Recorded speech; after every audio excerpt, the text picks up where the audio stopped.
entonces el día de hoy vamos a solucionar nuestro primer ejercicio de nuestra guía de óxidos básicos. Bueno, nos piden completar la siguiente tabla. Nos dan la fórmula, el nombre sistemático, el nombre stock o el tradicional. En algunos casos pues nos dan ya sea la tradicional o el stock para poder solucionar nuestros ejercicios.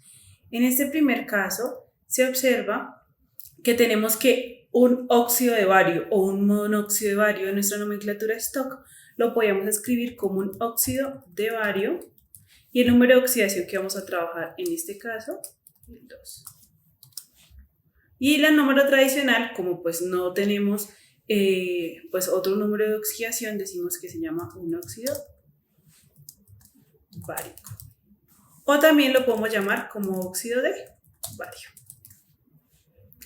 Para el siguiente fórmula nos dan N2O, que le llamamos monóxido de disodio, que es en la nomenclatura sistemática. En la nomenclatura stock sería menos 2 aquí y aquí sería más 1, daría que sería como óxido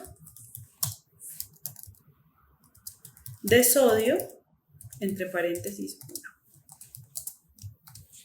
Y en la tradicional, el sodio tiene un único número de oxidación, lo podemos llamar como óxido de sodio, óxido sódico. Para el siguiente nos dicen trióxido de dialuminio. ¿Por qué? Porque tiene 3 moléculas, el oxígeno y 2 de aluminio. En este caso podemos llamarlo como óxido de aluminio, entre paréntesis, las 3 rayitas del número romano, y podríamos llamar óxido alumínico. Acá también lo podemos llamar como óxido sódico. Cuando tiene un único número de oxidación, su terminación es 5. El CO es óxido de cobalto. El cobalto en este punto tiene número de oxidación más 2. Entonces, óxido de cobalto, entre paréntesis, 2. Y aquí llamaríamos óxido cobaltos. Porque si recordamos, el número de oxidación de cobalto tiene 2 números de oxidación. En este caso, vamos a utilizar el más 2 y su terminación va a ser oso. El Cu, o en este caso es monóxido de cobre. El cobre aquí se llamaríamos como óxido de cobre, entre paréntesis,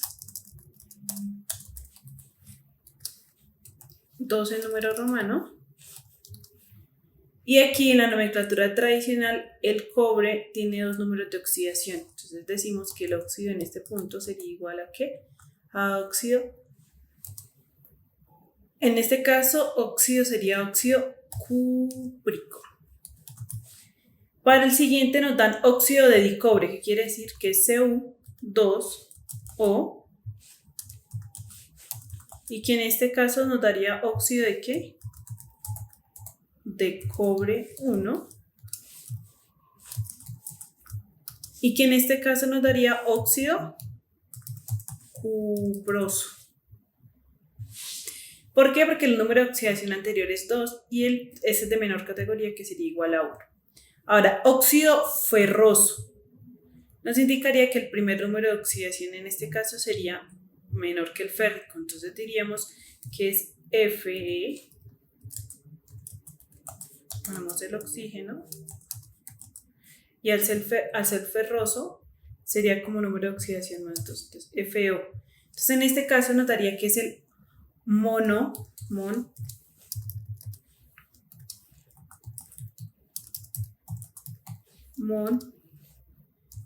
óxido de hierro. Aquí le daría óxido de hierro 2.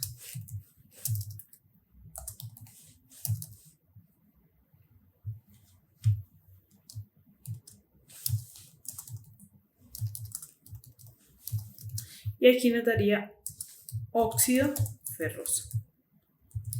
Ahora, el óxido férrico nos diría aquí que se llama trióxido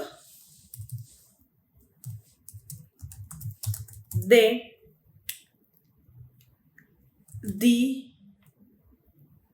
hierro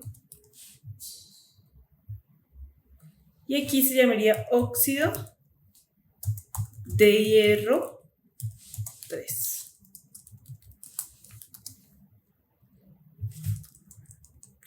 Nos daría en este punto RB2, nos daría el óxido de diruvinio, nos daría óxido de rubidio 2, de rubidio 1, y aquí nos daría óxido rubídico.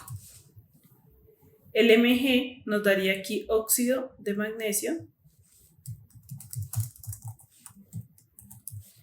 y aquí nos daría óxido de magnesio,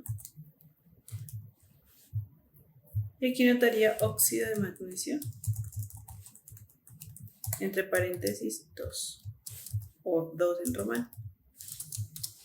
Y por último, este nos daría óxido de plomo, aquí sería óxido de plomo 2,